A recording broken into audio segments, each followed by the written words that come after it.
scot năvoadele. Sper, ei cu pește. Uitați ce interesant mod de a scoate rechinii din apă, da, exact. Cum a folosit acel tractor, ăla merge și să scoate năvodul. Foarte tare. Da, uite încă unul aici. Baza e că scot de ceva timp, dar nu văd... nu vedem niciun rechin sau balenă. Ăla s-a agățat ceva acolo. Cred că e un lemn. Foarte interesant. N-am văzut niciodată de pe mal să facă casele așa. De obicei îi merg în larg.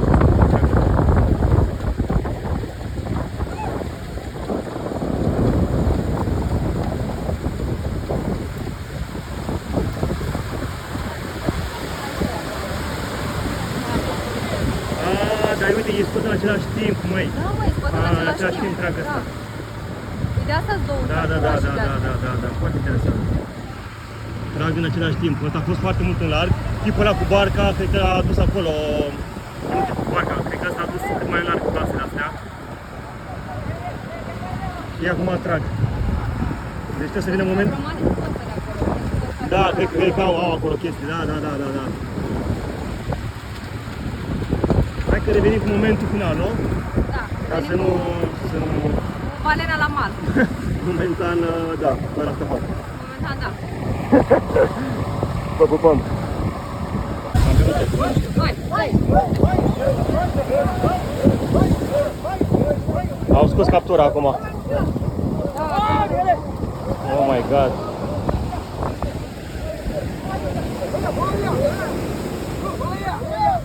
Și pe toți aia mici, mamă cât sunt!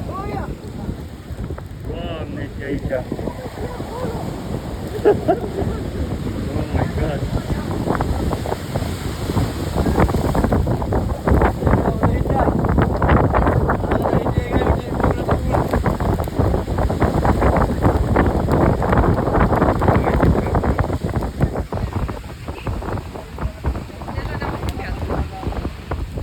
Foarte tare!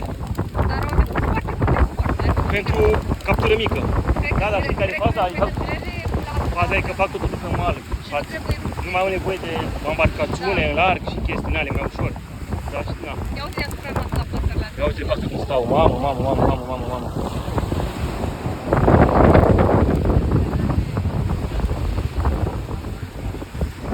Hai cât de multă muncă. Deci pești buni. Da. Așa arată. Ia uite ce buni sunt, vezi? Da. Uite ce mulți sunt. Mamă, dar sunt ceva. Ce fain, dacă oare ai prins acolo? Am prins ceva, da. Da. Uite.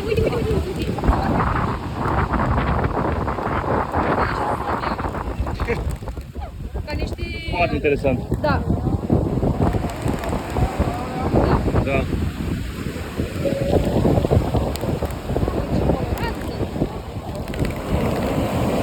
Cam asta a fost. Interesant. Ne auzim când Vă pupăm. îi mâncăm acum. Exact, pa.